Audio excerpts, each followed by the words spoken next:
Let's see here. Come on. Come on. Boom. All right. Oh, let's see. I got to make a few adjustments. Hold on there a second. All right, cool. There we go. Welcome back to StrangerPalooza. I'm Hank Strange. Yeah. Guess what? There's now an electric go-kart in the family to be used for running errands and stuff like that. I know. There's going to be some very angry, upset people, I guess. But you know what? I'm not the only guy like myself who has an electric car now. And just to see what I'm talking about, can you guys see that over my shoulder? Yep. Tesla Model Y 2020 Lola is going to be driving this. And so am I, and I guess everyone else in the family when the need arises. I still have my R8. I will show that to you guys here in a second if you don't believe me. But I will never get rid of that R8. I just love it too much. But that's all analog. This is all electric. Really, I don't see this as a car. I see it as a phone. That's what it looks like to me. Bunch of tech. So we have this, and I'm going to start, you know, vlogging and giving you guys info on it. So just picked it up yesterday. There is a learning curve, right? Because all of this stuff works different with the car. So let's see. First of all, I don't have my phone hooked up to do it yet, but there are these like Tesla cardy things. Did I guess? There you go. Boom. Opening up. So it should look at the door. Oh my God, that's so fancy. So I think, look, the seat is moving back for me. Oh my goodness. That is so cool. That is cool. I can't knock that. All right, check it out. It recognizes Hank Strange right there. So, you know, it's got other things going on. The card, I guess, has to go somewhere close there. Foot on the brake. Put it in drive. What? Okay, I'm gonna drive up here. Boom, here we go. Look at that. Go-kart. Like I said, total go-kart business going on. Lola wants me to drive up here so she could put stuff in the go-kart. Or the phone, as I said. And then, you know, for non-Tesla people, which that's still me, that's how you put it back into park. And then if I want to open up the back, press that and kaboom! It even shows you the, you could close it too. See, it's closing back there. Okay, and here, let's see. I'll press the button and open it. And there it goes. Open what? All right, so you have to press a button to get out all that craziness. So I'm gonna go. Lola! I don't know. I'm not sure where Lola. Lola! Boo! I'm right behind you. Oh. Why being so quiet? Sneaking up on me. All right, so listen. Lola's packing stuff up in there. Are you happy with this, Lola? I know you're not happy to be making a video, but... No, I'm not. We're supposed to be just taking care of family stuff. All right, so anyway. So there we go, Model Y. I'm gonna keep bringing you guys stuff. Even here in this video, I'm gonna share some stuff with you guys. But just in case, for the people out there who think, you know, that I gave up on the R8, why would I do that? Of course not. I still have I have the oldest car in the family now, me. I've got everyone has nice stuff. I got like the old used Volkswagen and boom, there it goes. See? It's here under the shade and everything. So anyway, I'm gonna let you guys come along with us. I'm gonna help Lola get stuff packed up, and we'll talk a little bit about this, like why do we do it? You know, one of my friends, Mark, swears that this whole thing's gonna burn down. We'll see what happens, and I'm gonna share that with you guys, so come along for the ride. By the way, I have a quick video of me when I first saw this at the dealership. I will share that with everyone. It is a gray Model Y with the wheel upgrades. This is the long distance version. I think the wheels are 20-inch wheels. This has I think the range on this is about 320 something. So we'll see if we actually realistically get that out of it. Pretty cool. We got it used. So we saved a little bit of money there getting it used. And obviously tons of room. Tons of room in here. It is a crossover. So yeah, there you go. I'll be back with more. Right. So Lola drove this back from the dealership last night. So and I test drove it and everything before she test drove it, because it's really kind of my idea. And my Suzuki Samurai had to be sacrificed. But I'm not gonna mention that. You know, I'm not gonna be selfish or dramatic or anything like that. But so this is like my first time driving it out, going to do something. You guys can check out everything that's going on here. Right now I have it set in the mode where I'm using the cameras, because there's cameras all around this thing, and I'm using the cameras. Like, not only is my rear view, because this rear view is not so awesome, it's kind of tiny back there because of the hatchback, but you get that, and it's also showing you on the sides, as well as you can see stuff that's going on here in traffic, right? Like, you guys will, if you look at that long enough, you'll see that it's actually showing me the cars and stuff going by. So that's pretty cool. So it's I kind of like it, you know. I feel like it has enough pickup if I need pickup. See, it's seeing the cones, right? If you actually go to the road, Lola, you'll show them their cones, and it's picking those cones up. That's cool. So it didn't recognize that car driving by there just now, but you know, let's see. I don't know if it'll pick up these cars going by here either.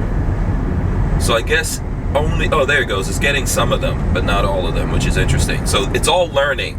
The thing I think about this is, like, you're part of the crowd learning of Tesla for the fully self-driving stuff. That I think definitely when you own one of these phone cars, or whatever we're gonna wind up calling them, you know, you're participating in the experiment or the learning of not just the car, but I mean the whole company and everything. You know, you're part of their how can I say it, development program, maybe that's a good word. So the benefit of that is you get lots of different updates. You know, the car can update over the air, and it did some updates last night, right, Lola? Right. So yeah, I think it's cool for what it is. You know, it's completely different from the R8 for me. Lola, what do you think? You usually drive the Rebel. What do you think about this? I think, you know, it's too early. You could selfie it, Lola. It's too early for me to have. She doesn't want to show herself. Huge opinion about it so far. I mean, it drives. Yeah. It's got great pickup. The acceleration is awesome. Okay. And I think I need to drive it some more, learn it some more. Okay. And be able to talk about it more. Well, it is completely different. So it's the monolithic dashboard here, right? So it's just this one piece dashboard with this you know, iPad-like thing here. Interesting thing about it, Tesla doesn't get along with Apple. So there's no Apple CarPlay, and you can't access Apple apps from here as of yet. I don't know what you would think, that they would all be on the same team, you know, that Apple and Tesla would be on the same team. Apparently they're not. There's USB-C in here as well, which I guess that's the thing, right? That's what everyone's doing, unless you have the lightning cable from Apple. So, and I think even Apple's doing a lot of USB-C on their stuff. I am an Apple guy. I have a MacBook and I have iPhones and things like that. So it is a little disappointing they didn't integrate that. Another thing that I would say, if we want to talk about, that will be like one thing I can say, one thing right there I don't like. Another thing I don't like, no heads-up display. So everything I have to look over here at this screen to see everything, and there's no heads up. It would be nice if there was a heads up display. You would think that something like this, the latest tech, it would have that. What other complaints do you have, Lola? Not easy to go through this menu here if you're not aware of it to get to everything, but I think over time we'll probably figure that out. You got any pet peeves so far? That's no. Two like I came up with. No, not yet. Not yet. I think, you know, again, it's as we do more with it and figure things out, then we can share it with folks. But you know, at first it was a little intimidating. I don't like the whole iPad and all my functionality being on that screen. You know, I'm used to having manual abilities and access to do what I want, and just learning and transitioning to now, oh, I've got a touch screen, everything, and all of that, and then not to mention all the touching of the screen makes it really dirty very fast. But that's in a lot of cars like this. So Audi, for example, is doing that in its cars, right? Everyone's going for this is maybe where Tesla is influencing things. Everyone's going for the monolithic look as much as they can, and a lot of these guys have this piano black treatment on everything, and it leaves a lot of fingerprints, and everyone's putting touch screens in there, and it's making those dirty. So I don't think that's just something with them. Now, one thing I will say with Tesla, since this was used and we didn't get it directly from Tesla, we're not set up for the phone, so we can't do anything for the phone. I'm not even sure if we could charge it other than plugging it into our house, or the Audi dealership has a thing over there that you don't have to pay to plug it in. So I'm not even sure how exactly we're going to do that. And it's a process to get the car registered to the phone app with Tesla. Right now they're saying it's going to be 72 hours before they get back to you. Yeah, so we're waiting to see if we did all of that right. I tried it yesterday at the dealership. Maybe I didn't send them everything correctly, but I did send them Lola's. Basically, they want your driver's license and a title or a registration. So I sent them all that stuff again this morning. Hopefully, hopefully it doesn't take 72 hours. We'll see. But you really can't do that much else. But you can still drive the car and all of that. I'm not really sure, and I don't want to go to a supercharger and plug this in, and then maybe whoever owned the car before winds up getting charged. I don't know how that is, and I don't want to be that person to take something from someone else. So that's another. So we're at 3 things I could think of. So right now, that's what I can think of. That's like a negative for all the people out there. I think, like I was telling you guys, my friend Mark, who has a Taycan, the Porsche Taycan, and who also, is making money shorting Tesla. So wait, let me rephrase that. Losing money shorting Tesla. I don't have a dog in that hunt. Like, I don't care. I don't have Tesla stock. I don't care anything about Tesla stock. On my part, I got this car, and I'll probably wrap it up after this. I got this car because I want to know, this is an experiment for me. I'll have it for a year or 2 years. I want to know what it's like to own and drive an electric car. I've driven the Audi e-tron, and I've done some other things. I want to know about this, and I think in all the electric cars right now, this is probably the top, right? From my research. You guys can tell me better. I really like the Porsche Taycan. I prefer the Audi e-tron GT, but Audi didn't put that out, obviously, because they're in the Volkswagen group, and Porsche takes precedence over Audi itself, so we had to get the Taycan first, and that's fine. I think that the Taycan's a great looking car, a lot faster than this, a lot sexier, but it's more of a car. This is more of a phone, like I said, and I wanted to know about it.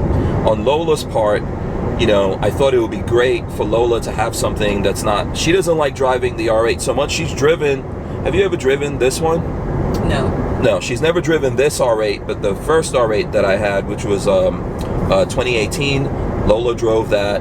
She doesn't have a problem with it, but she doesn't like driving it to work. So she drives my my Ram Rebel pickup truck, and you don't always like driving that, I guess. Although you are a short person, so you enjoy like feeling bigger and tougher than everyone else, right? Everyone drives pickup trucks around here. Yeah. Okay. So it's just keeping up with everybody else. Napoleon complex in effect with Lola. So anyway, this gives her an option, and it's electric, so there's not as much maintenance and things like that on it. And of course, it's just charging it up, which should be cheap. We'll see how all of that goes. And as well as we'll see, like, do we have problems? My friend Mark, I'll get back to that. He thinks it's going to burn down. The wheel's going to come flying off. There was news that someone lost their whole roof and all that kind of stuff. So we'll see. We'll be the guinea pigs. especially in my community. For the folks who've been watching me, know what I do for a living. We'll see what happens. We'll share it with you guys. I'll cut it short, but I'll try to keep coming back to you guys whenever I drive it and keep you updated, as well as letting you know what Lola and even the boys, we've got 2 kids that drive and they're in college, we'll let you know what they think about it as well. Thanks so much. Please smash the subscribe button. Help me get to 1,000 so maybe we can monetize this, you know, and help get StrangerPalooza off the ground, right? And you know, ring the bell and all that kind of stuff so you see when we throw up this content and more car stuff on StrangerPalooza. I'm Hank Strange. Lola Strange is hiding out behind there. Here, let me show Lola Strange, and Lola can do the peace out. Come on, Lola. Peace out. All right, there you go.